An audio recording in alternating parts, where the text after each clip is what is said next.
Well, hey, everybody. Good afternoon and welcome to Zooming to the Polls School Board Edition for Richland School District 2, the school board race there. We are delighted to have each of you joining us. And thank you to Charles Austin, Jim Felder, who was with us. Those two guys were with us the entire time last year. This year, Vince Ford, thank you for being here as one of our guest moderators as well. And we'll leave room in case Dr. Felder and Charles Austin can break away and join us today too. We are also especially proud to have 8 of the 12 candidates vying for a seat on the Richland School District 2 School Board confirmed to be with us this evening. I'm delighted to see their smiling faces here today. And I just want to say congratulations to each of you all for what you're doing for our community. Before I turn it over to our CEO, Yvonne Bean, who will kick off today's session, I do want to mention a few housekeeping notes. Our session is slated, you guys, to run until 5:25 p.m. today. And we're going to ask our candidates to adhere to the time limits that you hear that are stated, and also adhere to good social decorum and common courtesy. And I know that's not a problem for this group at all, but it's something that's a boilerplate that we say every time we do a Zooming to the Polls, because you never know. Okay, the live questions will come from me, they'll come from Yvonne Bean, and they'll come from Vince Ford. All other questions will be retrieved through the chat feature, and Lee McRoberts, who's on our communications team here at Columbia Housing, will relay those questions that way. At this time, I'd like to turn it over to Yvonne Bean, our CEO. Mrs. Bean. Thank you, Cynthia. Absolutely. And again, it is great to have so many community leaders, organizations, Columbia Housing staff, and residents joining us today. I also saw that Commissioner Chatfield, one of our board members, joined the call as well. So thank you all again so much for joining us. Zooming to the Polls was created as a tool to keep our residents and staff informed on important issues around voting, while also introducing them to the people who make the policy. That way they can advocate on their own behalf and develop their own relationships with newsmakers. And that worked well during the 2020 general election. And likewise, we want to encourage voter participation in this 2022 midterm elections, which will be held on November 8th. Right now, I want to speak directly to the candidates. Yesterday, the National Assessment of Education Progress Report, those are the people who make the national standardized tests. Well, they reported that our children's performance on math is the worst in history coming off the pandemic. They also say our children's reading and English scores are the worst in 30 years. These are serious times. We realize our children are our most precious resource, and we'll look to you to make the best decisions possible on things that impact them. So again, thank you all so much for being here today. With that said, I'm going to turn it back over to Cynthia. Thank you, Ms. Bean. I'm going to divert just a minute and ask Mr. Vince Ford if he can give us an opening comment at this time. Yeah, thank you so much, Cynthia. And I especially want to thank the Columbia Housing Authority and the leadership, Ms. Bean, Ms. McRoberts, and you, Cynthia Hardy.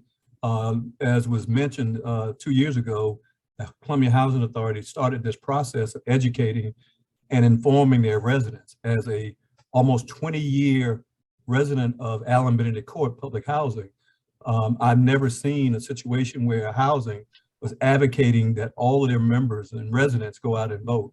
And so I was encouraged by that, and it was a great turnout. So thank you to the leadership for continuing that. That is so important. As Ms. Bean said, the election day is November the 8th.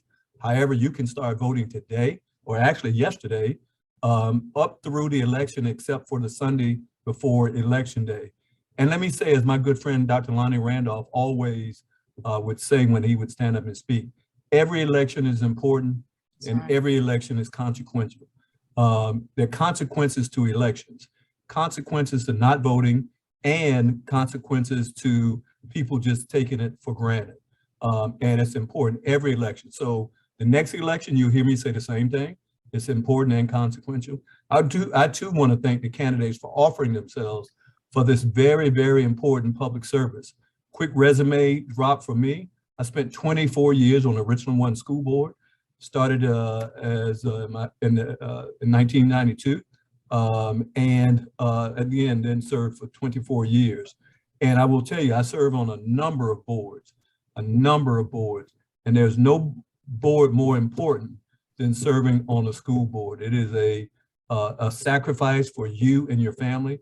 It's not a stepping stone, but it's an opportunity, as Ms. Bean said, is to take care of our most precious resource, and those are our children and our teachers. I've got some questions around that when we start the Q&A process, but thank you for offering yourself and for being here today. Thank you so very much, Mr. Ford. I do want to just lay out some other ground rules. We want our audience and our candidates to know that this is a discussion, not a debate today, and the order of the questions to the candidates will be in alphabetical order and reverse alphabetical order as we go along. So that way everybody has an opportunity to be earlier and later in the whole process. Mrs. Bean is going to start by asking the initial questions and allowing you all to have your say on the initial question. I will let you know that you will each have a minute to respond, and we're going to gauge it a little bit. You know, if that seems a little too little, then we'll fill it out and we can, you know, etch it up a little bit if we need to. But as we are doing it and trying out the minute format has worked very well for us in the past. But I realize sometimes people are a little bit more chatty than others. And so we try to, you know, leave room for you all to be able to express yourself. When each of the candidates reaches a point where you're at that minute, Lee McRoberts will let us know. Between the two of us, we'll let you know that it's time and that you should begin to wrap up. For all subsequent questions, candidates will have up to a minute to respond. Some may finish beforehand. Again, audience members, for those of you all who want to ask questions, you may post them in the chat box. And as you look at the bottom, you can certainly see, let's see. Do you have any way, Lee, that you want to tell them what to look for in terms of the chat box so they'll know how to do it in case they are maybe unfamiliar? The chat box is a little speech bubble located at the bottom of your screen. And if you hover over the bottom of your Zoom screen, it'll bring up a row of tools, and chat is somewhere near the middle. And if you click on that, it will bring up a chat box and you can enter your questions there. And I'll send a hello to everyone just so they see it pop up and where it is. It sounds perfect. Thank you, Lee. Again, thank you all for your willingness to serve. And thank you to the audience members. We had more than 100 people to register for today. Yay, you know, that's pretty good. And so thank you all for so very much for being out there. I know you all are out there at the polling places even now because early voting has started. And I know that you guys are really pumped up and just really excited to do what you're doing. And at this time, you know, Mrs. Bean, we have been paying a lot of attention to all of our candidates. And that's got to be something because the white hot spotlight is on all of the candidates. And so we've been paying attention to your candidacy so that we would have a level of familiarity when we see you today. And so, Ms. Bean, I know you're ready to start. Sure, absolutely. Thank you, Cynthia. So I have the pleasure of posing the first question. And that question is, if you all will, please introduce yourself and tell us why you are well suited to serve on the school board. And again, as Cynthia indicated, we're going to go in alphabetical order. We'd like to start with James Mobley, Angela Nash, Nikki Porter, Daryl Diaz-President, Eric Rovelli, Terrence Staley, Tamika Washington, and Marianne Wright. In that order, please. Go ahead and unmute yourself, Mr. Mobley. And your minute won't start until after you're unmuted. So unmute yourself. How you doing? I'm doing good. How y'all doing today? We're good, sir. Go right ahead. Okay. Thank y'all for having me today. I'm running for the school board to return our school district back to the type of educational environment our students, teacher, and community deserves by bringing common sense principles to our governing. Thank you, Mr. Mobley. Ms. Nash.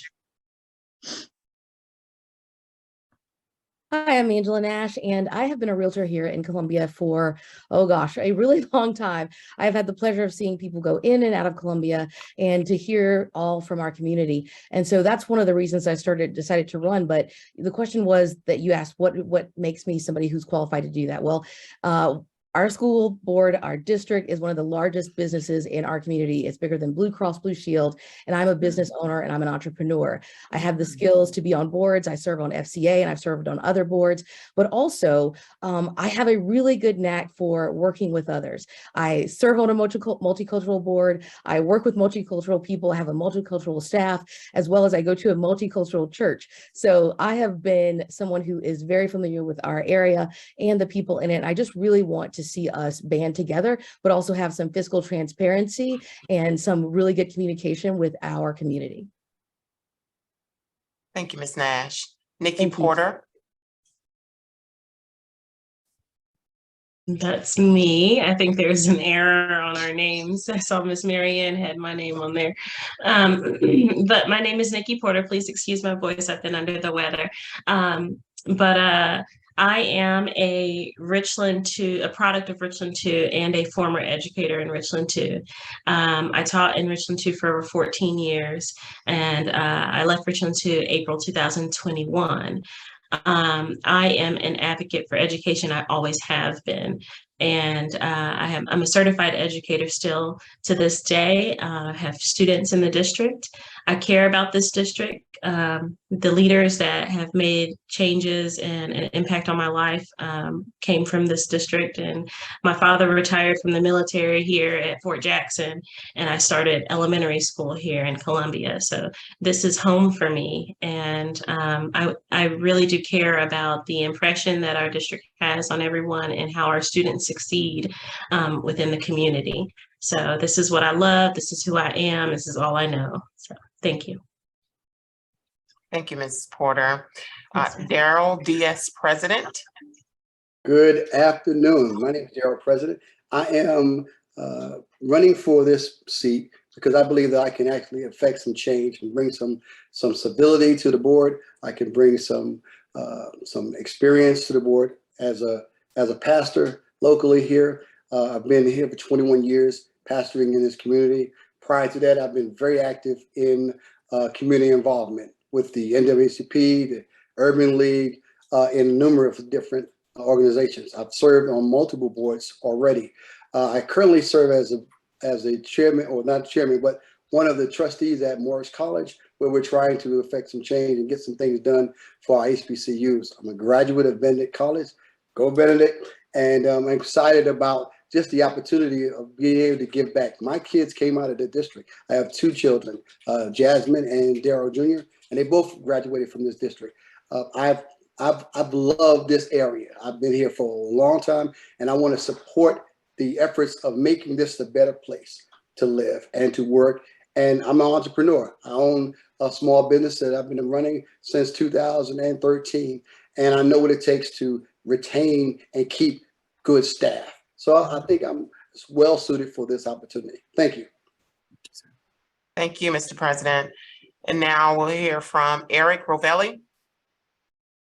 I'm not sure I saw him. Eric is here. Okay, Hey, Eric. Hi, Eric.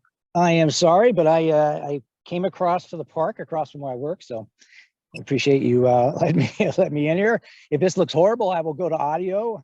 So my name is Eric Rovelli. My family and I moved here about 10 years ago. I was raised in Arizona. I came here for work. My position here is I work for the Investment Commission, the pension fund, the state pension fund. I head up real assets, and that means I basically oversee both real estate and infrastructure for, I think, over 600,000 members and retirees. Basically, I want to bring my experience, what I would hope, and I do believe, is my common sense and definitely structure. I mean, you're in the private and public side business that I've been in my whole life, over 35 years. You know, you learn those things, and I want to bring that to the board. Thank you, Mr. Rovelli. All right, thank you. Mr. Staley. Yes, my name is Terrence Staley. I can't do anything with the video. It seems to be locked, but that's okay. I spent the last 28 years retired military from Fort Jackson as a full colonel. I spent the last decade in Washington, D.C. working in the Pentagon for the Department of Defense. Back in 2004 to 2009, I was the executive director for an About Face program, which was a high-risk after-school program from 4 to 6. I took that program, I trained over 700 students and with their parents. That program was rated #1 in the country. After I finished the 5 years, I was called back to the Pentagon where I spent the last decade. I know I have the leadership abilities. I faced challenges for 28 years and I have a proven track record. Thank you. Thank you, Mr. Staley. Ms. Washington? Good afternoon, everybody. Thank you so much for the opportunity. My name is Tamika Shula Washington, and I am running for Richland 2 School Board so that I can be a voice for all. And what does that mean? I am a business owner here in Northeast Columbia. I've been in business for 4 years. And so I know what it's like to have the, to look at the economic structure and to be able to see how businesses or the school district is also affecting what businesses look like in our area. I'm also a 13-year educator. I had classroom experience where I've worked with mentoring teachers, as well as I've worked on the district level. And so I understand what district budgets should look like, how to prioritize spending when it comes to literacy, when it comes to mentoring teachers, and being able to support programs that will allow us to see student growth. And then I'm running because I want to see accountability for all on all levels. And what does that look like? That we're holding our leaders accountable, that we're pulling up seats to the tables and having the right conversations with our city council and our legislators on various topics, as well as looking at how are we prioritizing money so that we can reduce shortages and be able to have better working conditions and environments for our teachers and our staff. Thank you, Mrs. Washington. And last but certainly not least, Ms. Wright. Good evening, everyone. I am Marianne Wright, and I am running for a seat on the Richland 2 School Board. I am a 29-year veteran teacher, retired now. I received a Bachelor's of Science degree in biology from the University of South Carolina and a master's in education from the Citadel. I then went on to become a science teacher, and as I said, I taught for 29 years. And while I was a teacher, I got lots of awards and acknowledgements, but none so dear as when I was honored as District Teacher of the Year. I am the mother to Nicole and Nicholas. Nicholas is a 2014 graduate of Richland 2. I'm proud to say he's serving the U.S. Army, his country now, and he's stationed at Fort Dix. I've always been active in my community, and I think that gives me the skill set to be an effective board member. For example, I serve as the social justice director at my church, Adams Northeast AME Church. I'm also in the stewardess and steward boards there. I am also on the board of More Justice, and I'm sure some of you've heard of that organization. We're an interfaith organization of about 24 different congregations, and we've made some major changes to the community in a very, very positive way. In addition to being a member of More Justice, I'm also on the board of directors of LRADAC, which stands for Lexington Richland Alcohol and Drug Abuse Council. So I'm really proud of the work that I'm doing because it shows that I have the ability to get things done and the ability to work with a diverse group of people so that we can find common ground and get things done that need to be done.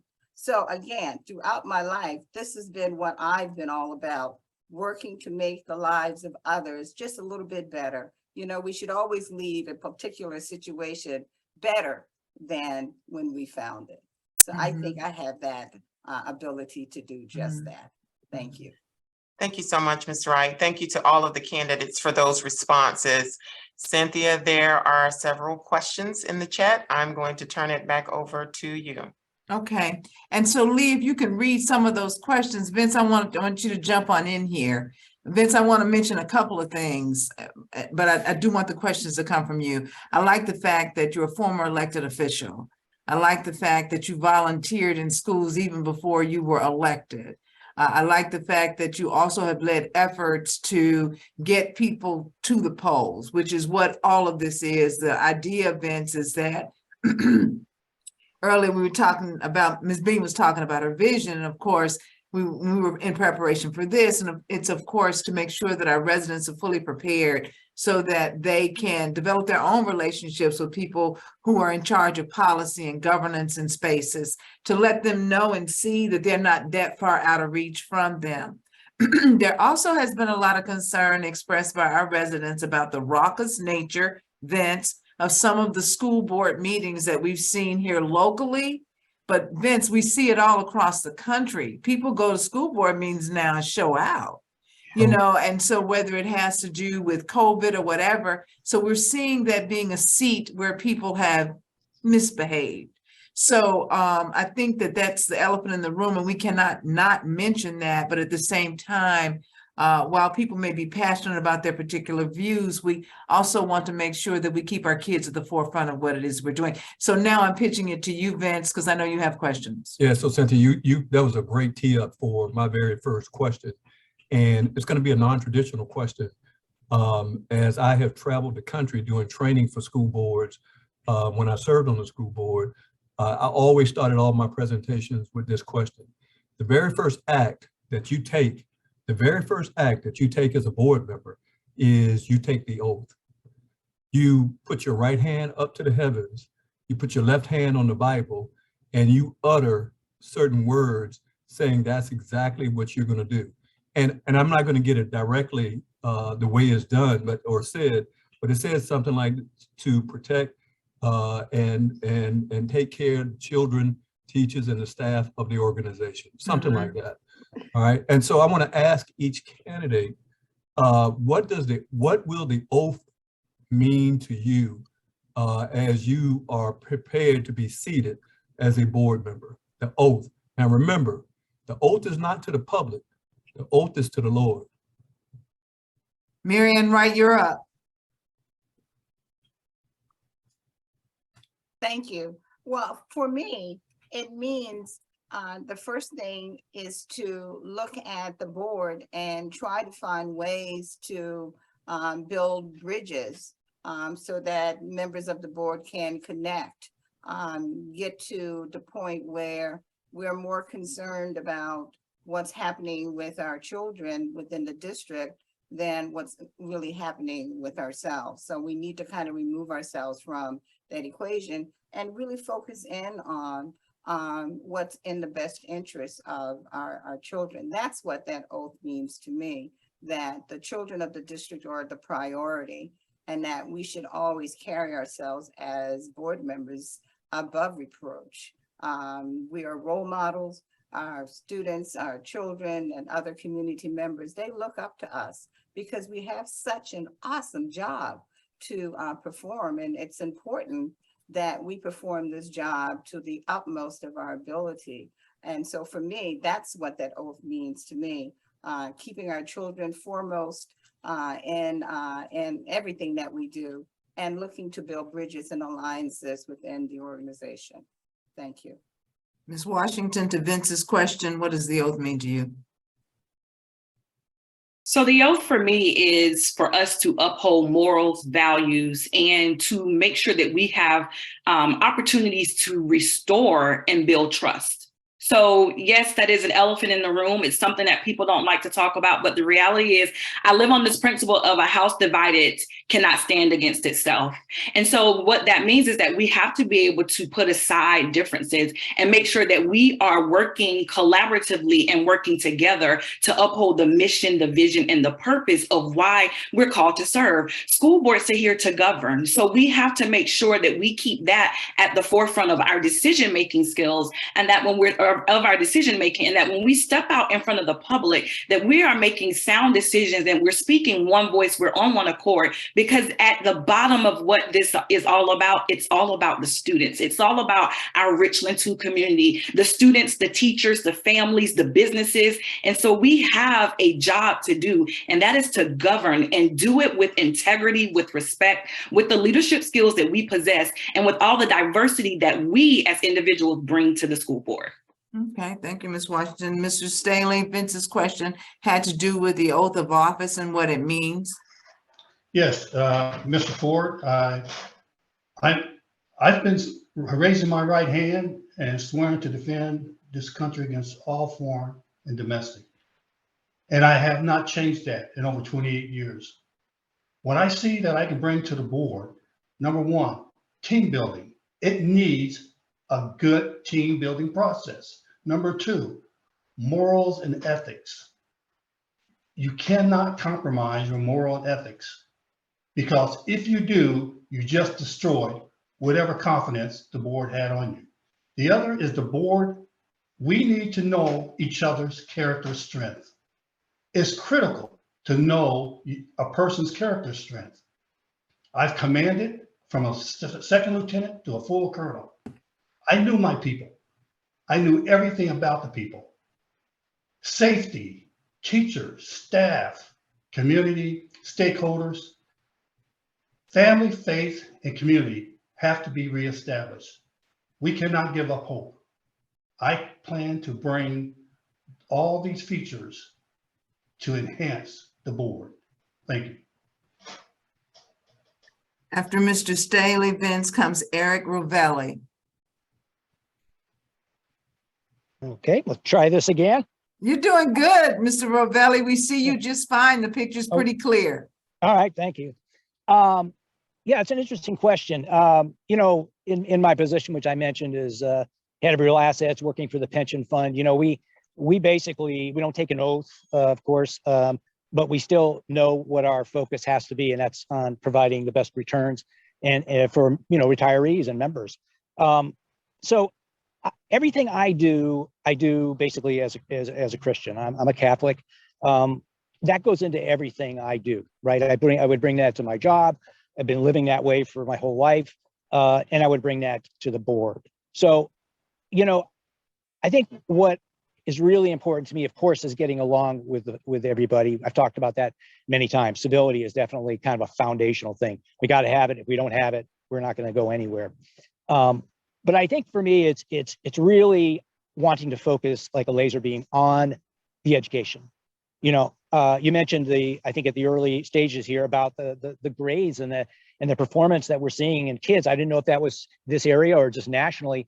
It's a national issue, but we also are plagued here in our state. Gotcha. And so that's where we need to focus, right? And we need to focus, you know, like a laser beam on our education. And at the same time, I want to make sure that our schools are building character in our kids. You know, we want to build character so when they graduate and move on to whatever they do in life, that they are good people and that they understand this country and they understand, you know, how it operates. So there's a lot of things that I do, but those are the two focused things: curriculum, and I want to build, you know, basically to build character within our children. Thank you, Mr. Rovelli. Vince, our next answer comes from Daryl Diaz, President, and then after that, Ms. Nikki Porter. Mr. President.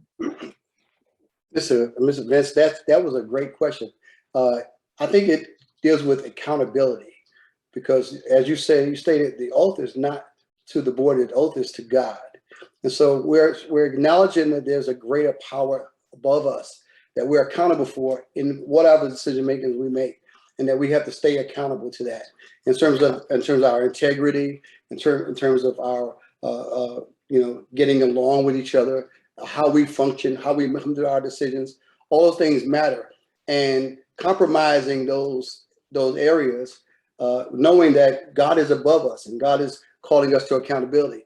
If I'm accountable to God and I want to do the right thing because He's the highest power in of all power, if I'm accountable to Him, then I also have to be accountable to all those other areas of influence. I've got to be accountable to the teachers. I got to be accountable to the parents. I got to be accountable to the community that they're large. I got to be accountable to my board members. I also have to be accountable to myself. I don't compromise my integrity because it means that much to me. So whatever I agree to do, I have to be able to stand up and say, this is what I've done. I have to be able to do that openly and honestly. And the same thing I do behind the door, I have to do in front of the door. So I think when you look at it in that context, that the oath means that I'm accountable, and that's what I bring to the board: accountability. Thank you. Thank you, Ms. Porter. Yes, thank you for the question. Taking the oath, for me, especially with my hand on the Bible and the words that are said, I know that I'm making this promise with my Lord Jesus Christ. Everything that I do, my Lord Jesus Christ is beside me, and I will definitely use that guidance to help me continue to commit to our students in Columbia. This is not something that I've just decided to do. I've always been an advocate for education. It's why I chose elementary education as a major in school. I will do whatever it takes to ensure that I have the knowledge to make smart decisions that encompass all children, because I believe it's important that as an advocate that you're doing what's best and right for all children. I will help create the shared vision. Of course, I definitely communicate that vision, which is one of my biggest strengths, and apply the vision. When you're working amongst a board, you can't let the board falter and not put in the work. I'm going to work hard with the board, and we're going to work together. It's important that we go in focused with a plan so that we can do great work and not be distracted by the things that will come at us. I know in my personal beliefs, anytime you're doing something good, evil will try to come and turn you away from that and distract you. And so I think it's important that you stay focused. You can't just jump at everything that pops at you. Like you mentioned with what's going on in our nation today, there's definitely a personal an agenda there, which is why many school boards are being attacked at the same time. This is not by circumstance. This is happening for a reason. And our board, a lot of people want to jump and get upset without the knowledge. That's why communication is important. To work as one, we have to communicate to each other and vet everything that we receive. You can't just jump at what somebody sends you. You need to talk with the board, discuss things, and make sure we do our due diligence and do research, and not just jump at everything that someone sends to you. You have to give them the knowledge. Many times our community members don't know what's going on, the whole picture of everything. And so it's our job to inform them. So something that I mentioned at our last forum is ensuring that we take our opportunity to communicate responses when our community members come forth to us, and not just allow it to be said and spread misinformation. Thank you, Ms. Porter. Next up, Vince, is Angela Nash, and then we'll close out on this question with James Mobley. Ms. Nash? Well, one of my favorite quotes is one by Bill Johnson, and he said, you have to lead with the heart of a servant and serve with the heart of a king. And I believe that means that's talking about our Lord Jesus Christ. And that has been something that has been really huge. You have to be someone who understands humility and knows that it's not always about you. And I think with the board, I also think it's interesting when we talk about oaths of marriage, and the board is kind of like a marriage in a way, where we have to build relationships with the people that we are working with.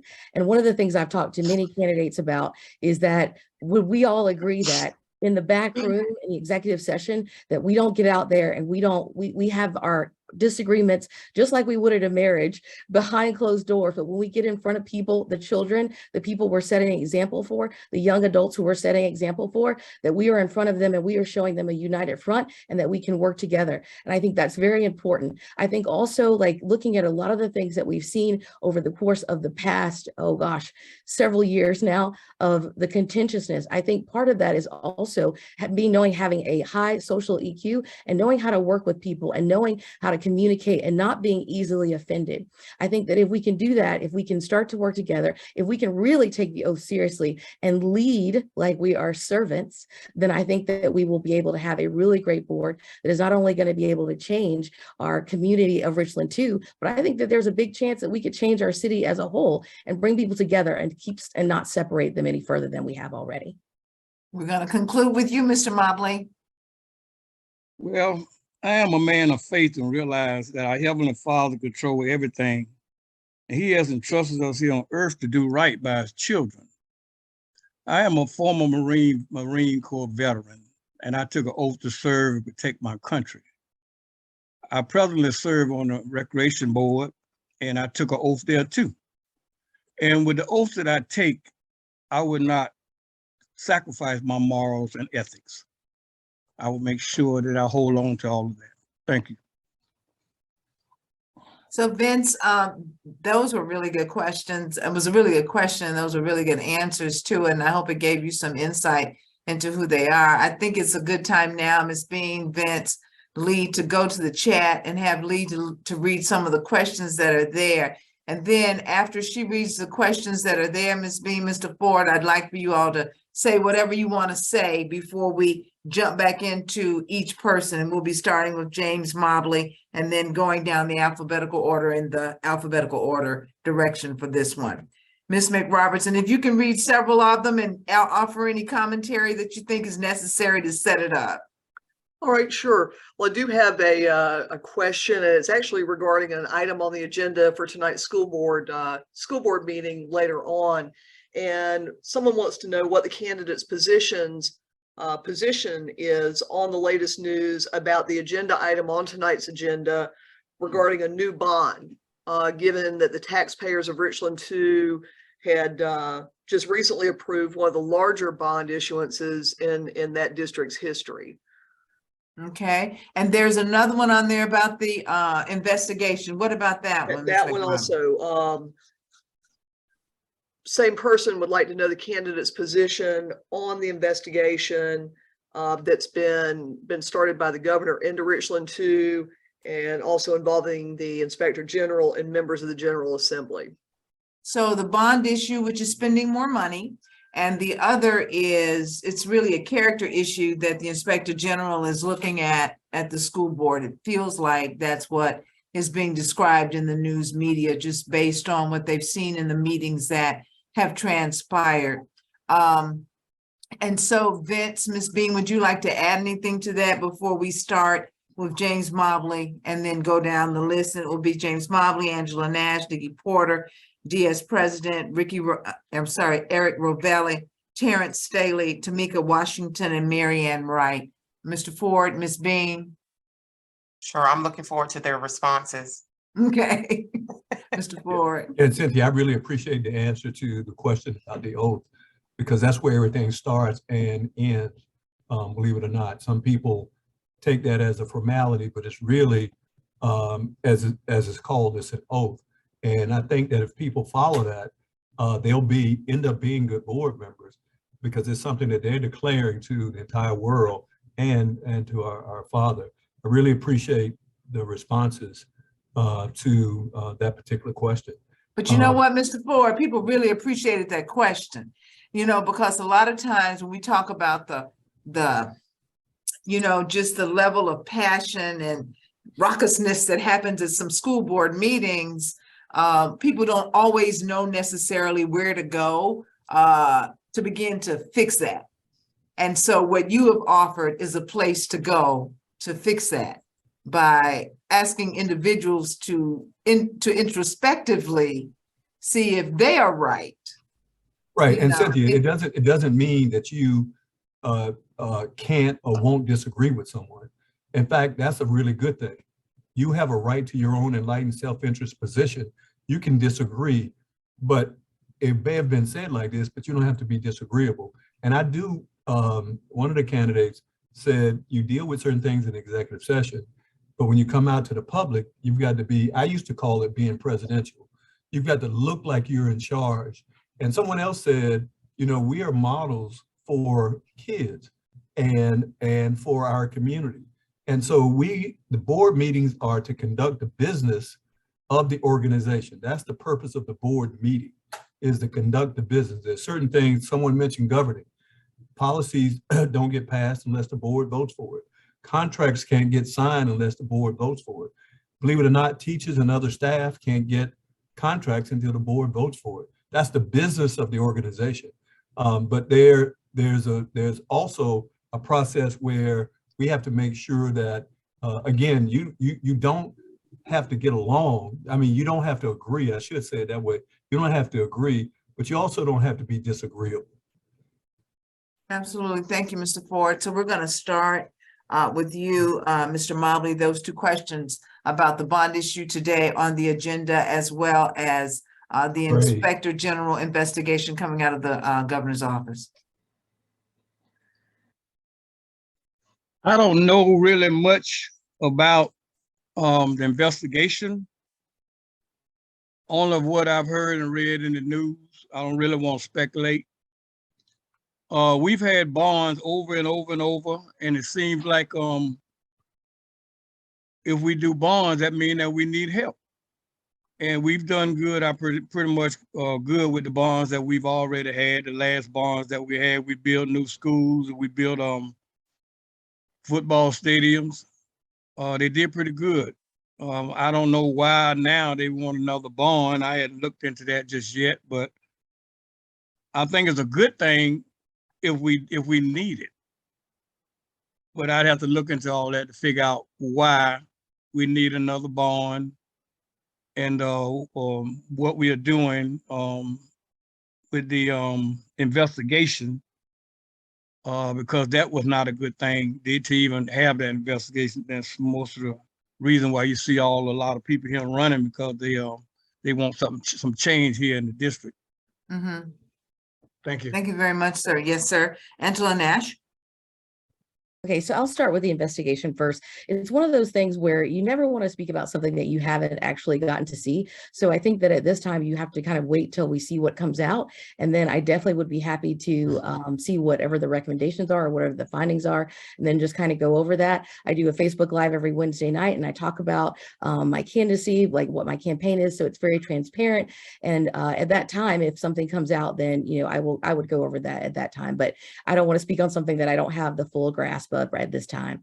In regards to the bond referendum of 25 million, I think right now in our country, we are looking at inflation, and it is not the best time for that. But also, I think one of the things is we talk about transparency in business, and we talk about looking at a budget. If somebody hands you a receipt and it just says things, you don't know what those things are. And I think it just cited that it was for improvements, capital improvements. And so we actually need to know what those are, because we have to be held accountable to the public and the taxpayers. So I think that that's another thing, is that not knowing what that is and passing something like that is not good. I also think that when we are looking at $25 million, I think that there is something in there where it says that the superintendent will have control over that. I think that you have to have the board that's a part of that. That's why the board is hired. We are hired to govern, and we have one employee, and that is the superintendent. And so you need those business owners, those business-minded, that diverse board to be able to help make decisions about how that money is spent,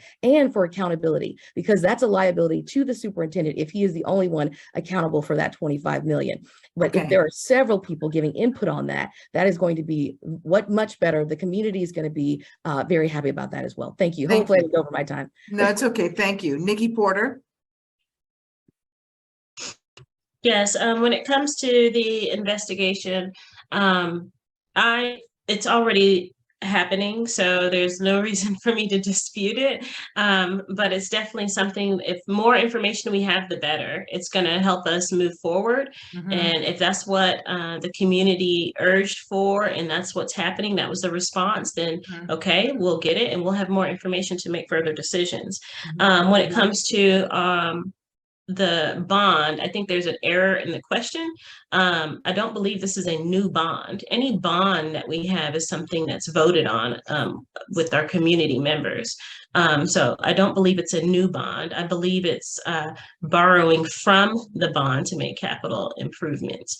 Capital improvements mean it's to help building issues, construction, and it can also be supplies, such as technology and things like that. If it's outside of what was voted on in the bond, then that would definitely be a room for more discussion. So I'm looking forward to hearing from tonight at our school board meeting to learn about those details, because at this point in time, I don't think we have all the details to be able to give a clarified response to that. Of course, I'm going to advocate for us to make sure that all of our needs are met for our students, and so that we don't end up paying extra with our millage.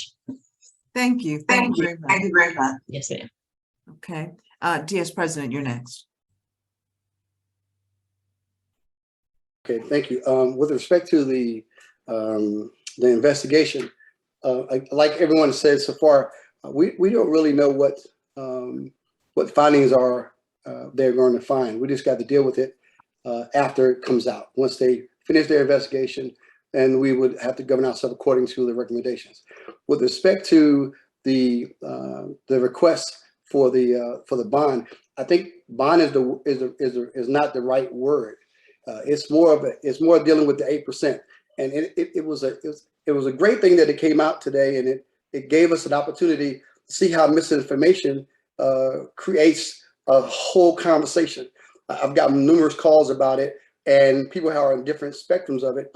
And most of it was like, our taxes are going to go up. And then some people were saying, oh, you're going to pay more money in taxes. But the reality of it is, this bond, this 25 million is already being taxed. It's part of the bond that we already passed. There is not a new bond. So that's misinformation, number one. We should clear that up rather than keep saying that we did, that's what it is, because that's not what it is.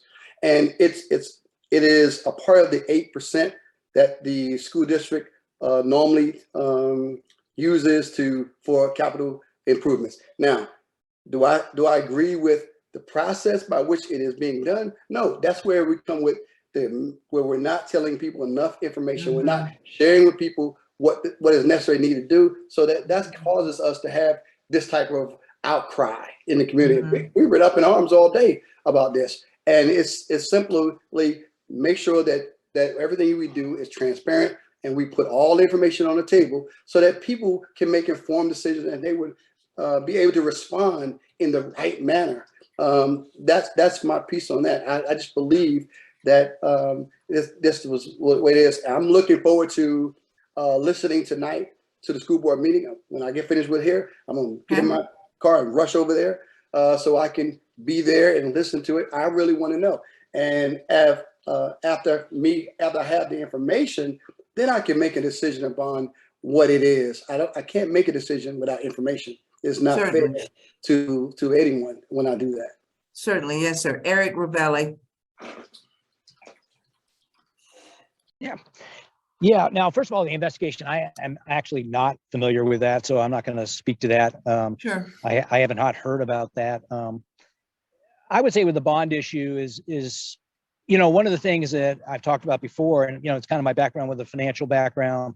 I was an accountant for 15 years and did lots of budgets and so forth. And in my current position, and I do real estate. So one of the questions that I think I would want to know when I get on the board, because I'll have much more information, is where this money is going. In essence, I know they've put out a lot of bonds before, a few years back, a pretty big amount. They're spending it on new schools. I think there's a question in my mind is that, we want new schools, of course, but is it being spent wisely? Because we have other needs besides just building nice new schools.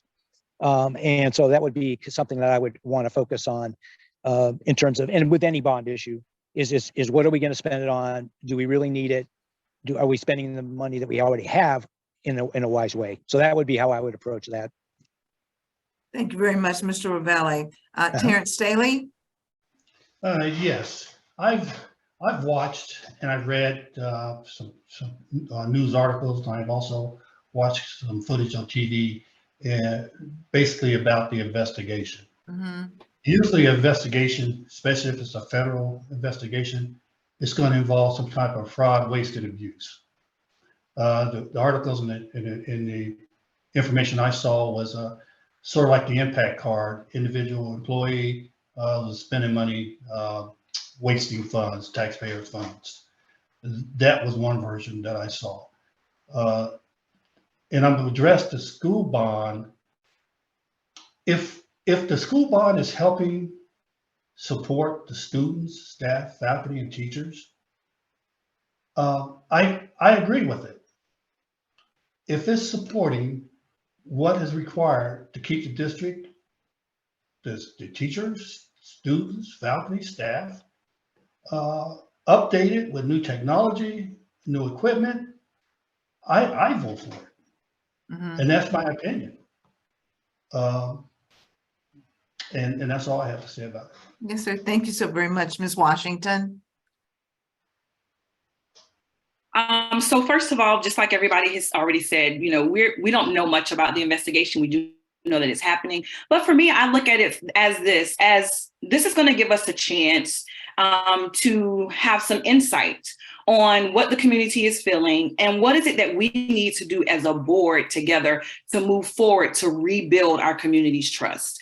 And so once that information is released, it gives the new board a chance to come together and decide on how to best approach the recommendations from the Inspector General. In terms of the bond, this opens up a conversation of transparency.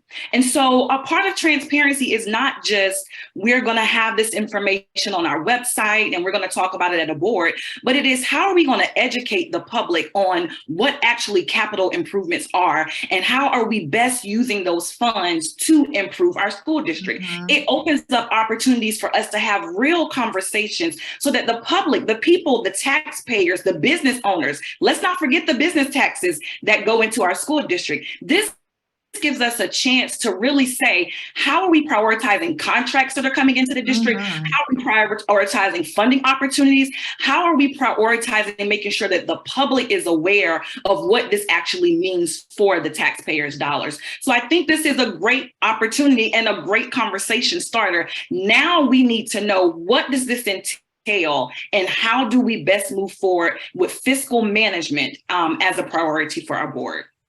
Thank you, Ms. Washington. Mary Ann Wright. Yes, I'd like to address the bond issue first. I don't know enough really about it to give an informed response. So I'm going to keep my response in abeyance until I get more information. So I will be watching the school board meeting tonight to gather more information. However, I know that there has been a push in the district to do certain improvements to school buildings for safety. And as I've gone around canvassing my neighborhood, and I've talked to parents and students as well, they're all concerned about safety. So if some of this money is going to be used to retrofit doors so they close automatically and lock, making sure that HVAC systems work so we don't have to open windows and expose ourselves. And then one of the things that they're doing too in the district is they're doing a pop-up metal detectors. So those things cost money in order to keep our children stay safe. So I'm going to wait until I get more information before I give a response to the bond. As far as the investigation is concerned, one of two things, either two things can happen. If there is something nefarious going on, it's going to be exposed. And that gives us an opportunity then to start clean, to building confidence again with the board members and putting us in a position to do the work of the board.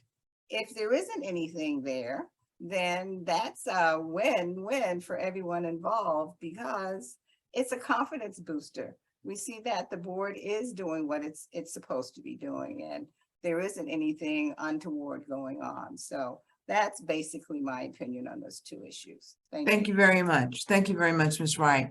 So Ms. Bean and Lee, this is where we are in terms of time. We know it takes about 15 minutes to do to get all the response from all of our candidates. And so we do want them to have a closing comment. But part of me is thinking it would be great for Lee to read some of the questions in the chat. So as people formulate their closing comments, they can hear some of the concerns that are out there. Now, Ms. Bean, I know for me, I got questions from some of our residents and some of our staff about the expulsion rates in the district and whether or not that is still an issue that needs to be taken a look at. And I just didn't know if there was anything else that you and Vince want to throw out there before, Ms. Bean, you call for closing comments from everybody. Sure. Thank you, Cynthia. And you're absolutely right. It's very concerning. You know, many of our kids are currently playing catch up to really recover from the effects of the pandemic, the effects the pandemic had on them. I guess I'm really interested to hear on behalf of the residents we serve, you know, from the candidates, will you move to try and use some of the American Rescue Plan money to help with tutoring, things such as, you know, remediation and other wraparound services? And so if you could, please, I'd like to hear from you all as it relates to that. And please be specific, if you will. Okay, so we're going the reverse order this time. So that means we start with Mary Ann Wright, and keep in mind, this might be the last round. okay, of questions. So if there's anything you want to say at the end of your comment about how people can reach your campaign, you all feel free to do that. Ms. Wright, you're muted. And I gotta tell you, we're feeling really good here because we see you all on TV and on Facebook and stuff like that. And so you all are kind of little rock stars right now to us because you're here with us and we've been watching your campaigns. And so thank you all very, very, very much for being with us. Go ahead, Ms. Wright. Yes, I just wanted to make sure that I had the question right. It has to do with the deficits that we're seeing from our students in the district due to the pandemic. Is that the issue we're That's addressing? correct. Okay. That's correct. I All asked a right. question and posed a potential solution as well by suggesting use of the American Rescue Plan dollars. Okay, all right. Well, actually, that's one of the things that concerns me too. And student achievement is one of the main focus for the school board. And so for me, what we want to do to help overcome the deficit is that we need to be more innovative and more creative. And we can use some of that American Rescue funds to give signing bonuses, to reimburse partial reimbursement of tuition so that we're constantly improving our teachers and giving them the opportunity to improve themselves, to grow and become better at what they're doing. So that's one of the things that I would look at as far as using the American Rescue Funds. And we know that if we supply our students with the most qualified teachers, that's going to improve overall student achievement. So that's one of the things that we should really be focused in on, is how do we retain and recruit, come up with innovative and creative ways to get the best teachers for our kids, and use some of that money that's been earmarked to improve learning, improve achievement in the district. Thank you. Yeah. Ms. Bean, I know that Marianne Wright meant to give her campaign information, but she just forgot. Sorry. Yes, as I said, student achievement is for me one of the major points in the EVA board and the job that we do. So for me, I would like to say that if you have any type of resonation with what I just said, if what I said resonates with you, then I'm asking for your vote. Because along with student achievement, I'm also looking at school safety and the fact that every child should receive an equitable and appropriate education. So join me as we fight for excellence and promote excellence in education in Richland too. I ended up living here because my son was a high schooler and I felt like Richland too was a place that would give him the best education. And I still feel that way about Richland too. So let's make sure that we do our due diligence and do what's best for our students. You can Thank you, Ms. Wright. It's time. Okay, Thank you, can I Ms. just say Wright. one more thing? Oh, Ms. Wright, Reach go me at ahead. writeforthejobsc.com, which is my webpage. If you like what you see there, please let me know so that we can further our communications. I'd love to talk to you. I'd love to hear what you have to say. Thank you. Thank you. You want me to go down the list, Ms. Bean, or you got it? Ms. Washington? Okay. So in terms of, looking at expulsion rates and supporting our students, I think one of the things that we have to do is prioritize needs, right? So we have to look at what do we currently have in place that's working? Because one thing that I often hear from teachers, and one thing that I remember as a classroom teacher, I did not like the feeling of initiative overload. And so when we bring more initiatives into our schools, it requires more training from teachers. And so we have to look at what is it that we already have, and then also looking at the needs and what does the data say? We often hear that we are a data informed district, and that's really how we should be. We should be looking at data around the clock. But if we are just spending money without looking at and prioritizing things, then we're going to continue to run into this cycle of we're seeing the rates continue to increase. We're seeing that literacy is still an issue across the board. And so how do we get ahead of the game and be proactive and not reactive and allow this data to continue to linger? We got to address the needs of specific schools. We got to make sure that when we have students that need reading intervention plans, that our reading intervention teachers are not in classrooms because we're short-staffed.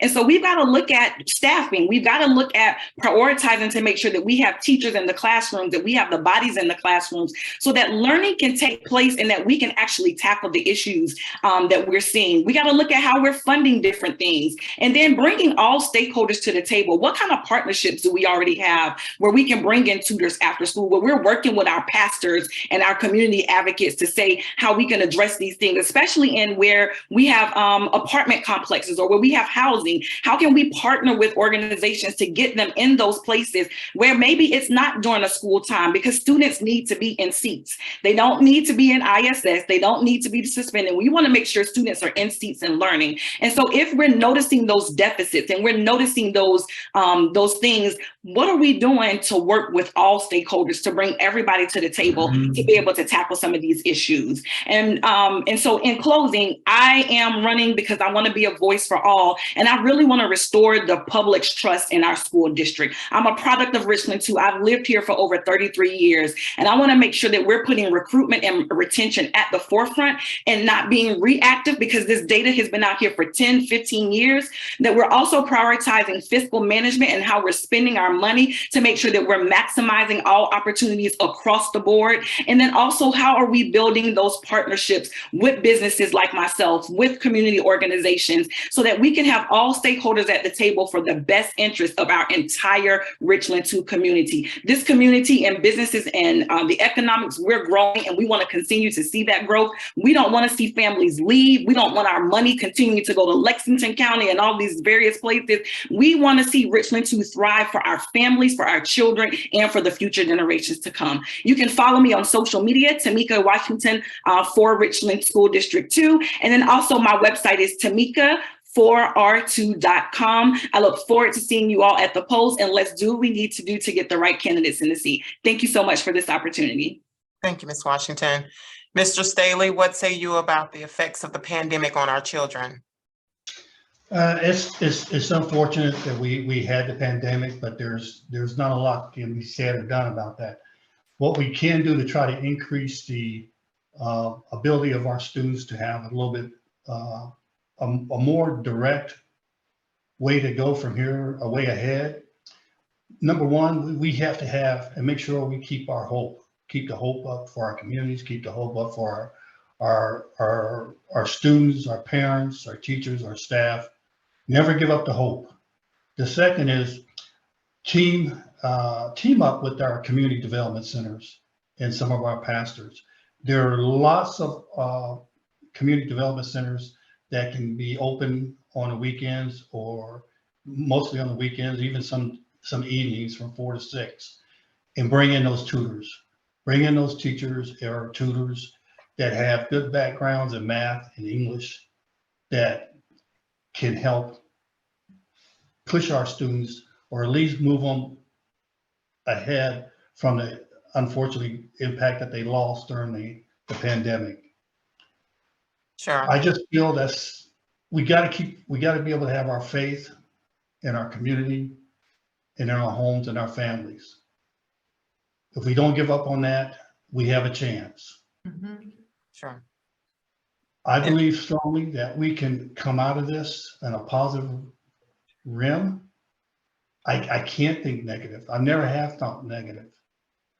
And so I just leave a positive think on our thoughts on everything that we talked about. All the candidates have very good answers. Thank you, Mr. Staley. Yes, at testaley2022 at gmail.com. Thank you. Thank you, Mr. Staley. Mr. Rovelli? Yes, thank you. Well, first of all, anybody who knows me knows how I feel about the COVID lockdowns. We should have never done that. and I would hope that we never do it again. Our kids need to be in school, and we can see the results of us trying to, educate them through a computer. It just doesn't work. So that's the first thing I would say. The second thing is, again, anybody that kind of knows me knows I am a little weary of the federal government giving money to the state and the schools, because the question in my mind and the question I would ask about that is, what are they wanting in exchange? In essence, what requirements are they putting on the school district to get that money? And I guess I would say also that you can throw money, all the money you want at the schools, but that hasn't worked in the past, and I don't think it's going to work in the future. What we really need to focus on is the curriculum, right? We need to have a good curriculum. I've been talking about classical education for a long time. The being able to get that into school is definitely a top priority of me. And how we do that, we worked that out at the time. And we talked about building character. That's really important. But it's also the teachers. The teachers, from everything that I'm hearing, is that the teachers do not have enough time to spend the time with the students. So we've got to figure out a way to get them help. And I think there's a lot of volunteers out there, I talked about that in the past, that would come in, maybe work 3 hours twice a week to help these teachers try to manage that schoolroom so they can focus on teaching the kids, and also training. I think the teachers really need to focus on what their subject matter, so that we give them the opportunity to know that subject the best that they can, give them the training they need so we can help our kids get educated. So, these are the things that are very important to me. And the last thing I would say is, and again, anybody that's seen my website, ericravelli.com, they know that I do not want to see indoctrination of our kids. Our kids are there to be educated. They're there to build character. They're not there to be used as pawns in some, ideology game. So that's very important to me, that's not anywhere in our schools.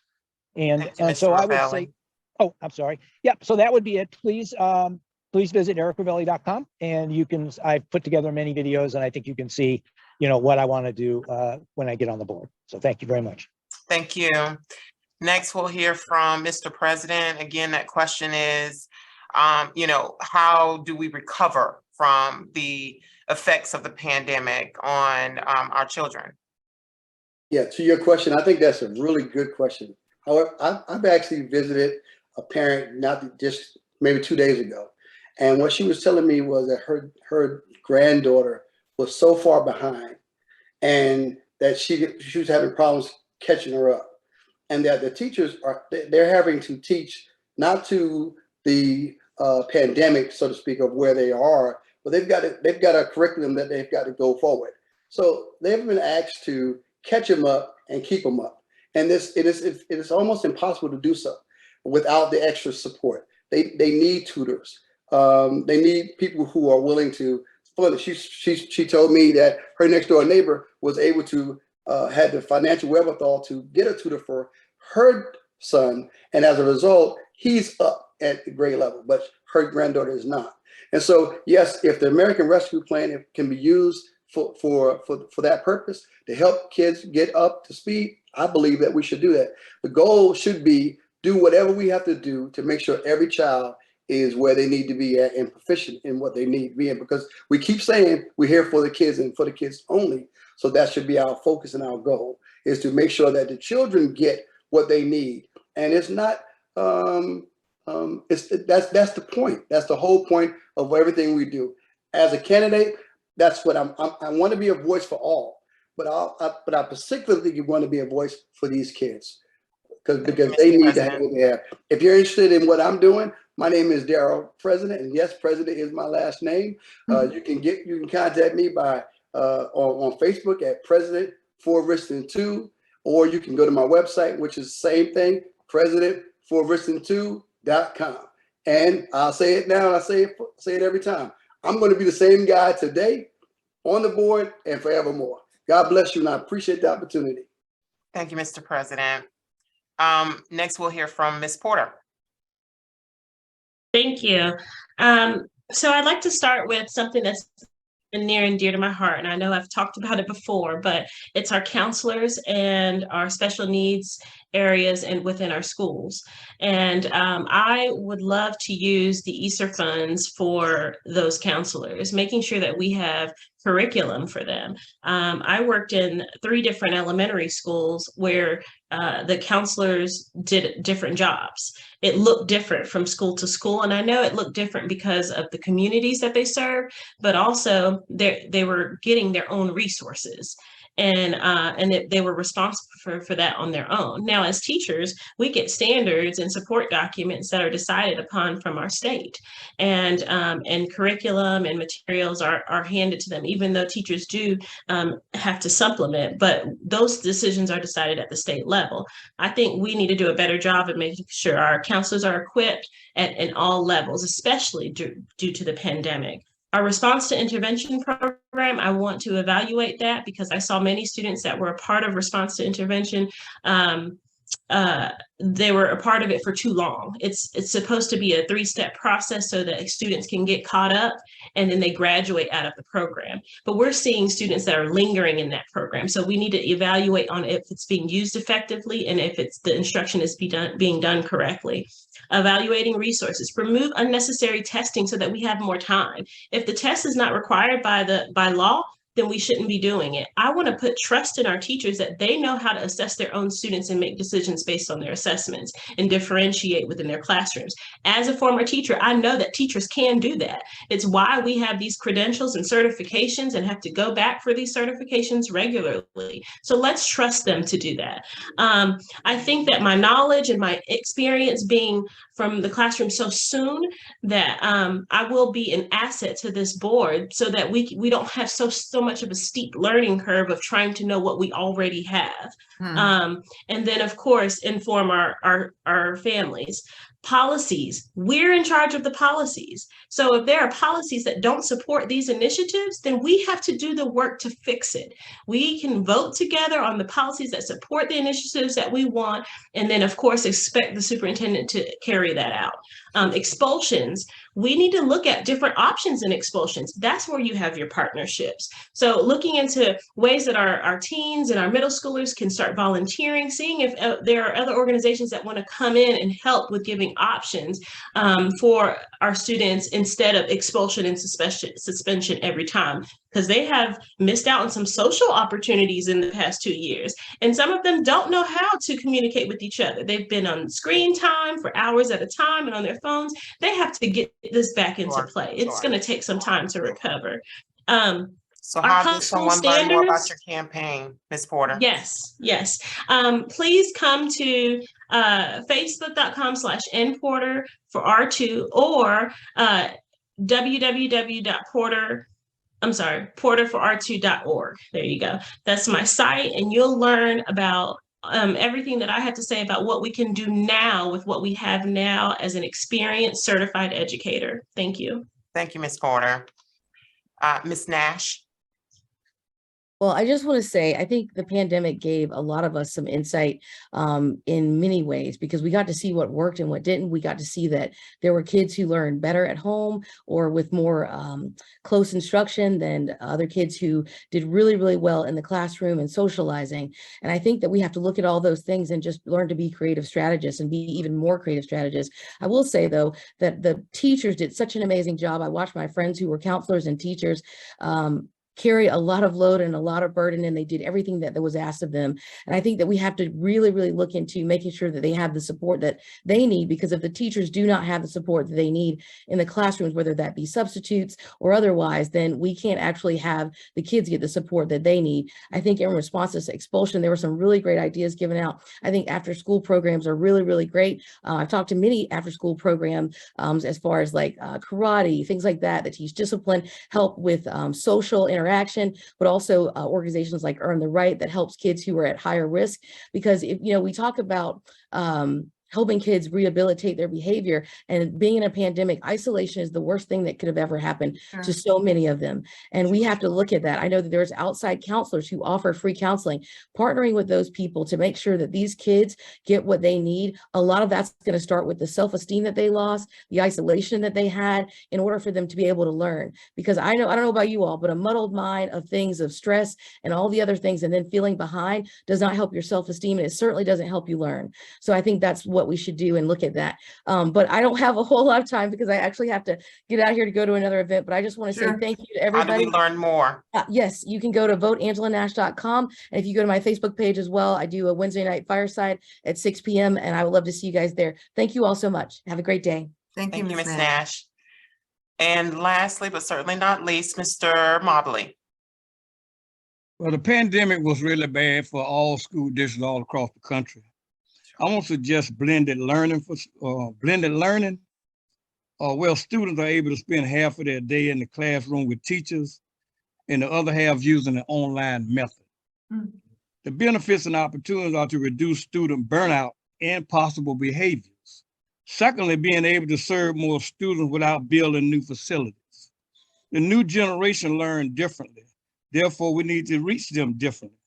This may also be done with the teacher shortage we're experiencing too. You can contact me at Mobley for School Board on Facebook. Thank y'all for this opportunity to express my candidacy. Thank you. Thank you so much, Mr. Mobley. Cynthia, do you or Mr. Ford have any last comments that you'd like to make before I give my closing remarks? Yeah, I do. Sure. Vince, let me go first and then I'll Okay. pitch to you. All right. I want folks to know that there are 12 candidates vying for 4 seats in Richland School District 2. And I want people to know that that this is a rare opportunity, and very seldom do you get so many seats that are open, and an opportunity for, you know, for this to occur. And also, I just think it's important that we let all the candidates know the significance. We know the weight and significance of the positions that you all are vying for. And we're happy to hear today that that you express that same sentiment. So thank you very much. Vince, it's always a pleasure, you know, to have you join us because you bring so much expertise. I did want to ask you, Vince, if you could address early voting too as part of your close. Yeah, so early voting started yesterday and it will go through November 8th. And as I said earlier, every vote is important and consequential.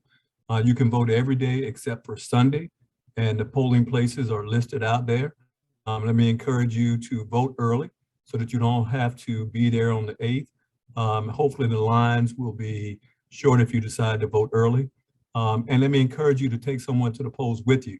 It's one of the things I appreciate about housing. They've not only had forums like this, which is unprecedented, but they've also over time actually even taken their residents to the polls that did not have transportation. So big shout out to Ms. Bean, her staff, and everyone in housing. But I'll close with this comment. If you can give a quick answer, just a very quick, because we're up against the clock. So a lot of responses that we've heard today are things that we'll do, most of you will do or want to pursue early on. So let's take that the year is now 2025 and you've been on the board now 3 years. What is the one accomplishment that you feel like you would have accomplished over the next 3 years? And please make it short and sweet. One accomplishment. Yes, one big. I like that. Yeah, I know there'll be many others, but just one that you like. 30 seconds, y'all. 30 30 seconds. Which order you want them to go in, Ms. Bean? We can start with Ms. Wright. That's right. It's 2025, and you've been seated on the board now for 3 years. What's something that you would stand up and say, hey, we've accomplished this? 30 seconds, Ms. Wright. Okay, I would look at student achievement. As I said, that's one of the major things that I'm interested in. So I would look at the fact that we've come up with a really great program that we use technology and other resources to, again, recruit and retain the best qualified teachers. And we know that good instruction is the lifeblood of student achievement. So we give our kids what they need and they're going to excel. So that would be one of the things that I would point to, that we've come up with a way to recruit. and 30 retain the best seconds. teachers in the Thank you, Ms. district. Wright. Thank you. Ms. Washington? I would say board relations and civility, so that we can move forward, continue to move forward in the right direction by building the trust, hope, and the future of our Richland School District 2 community. Thank you, Ms. Washington. Mr. Staley? Yes, I would say unity, leadership, and a good sound mind on the board. Thank you, Mr. Staley. Mr. Ravelli, I'm sorry. That's okay. I've been called worse. You know, for me, it's, I said it before, and I'll say it again. For me, it's bringing in a classical education. I would love to see that come into our schools. I would love to see civics come back into our schools. And I want to be able to help the teachers be able to spend a lot more time with each student and build that confidence. Because that, to me, if you don't have the confidence as a youngster, you're gonna pay for it later. We need to build that confidence early, and we need to make it fun for these kids. And we need to make it so that they want to go to school and they want to learn. So that's what I would focus on. If I could do that, then I would feel like I've done a Thank you, pretty good Mr. job. Ravelli. Thank you. Mr. President?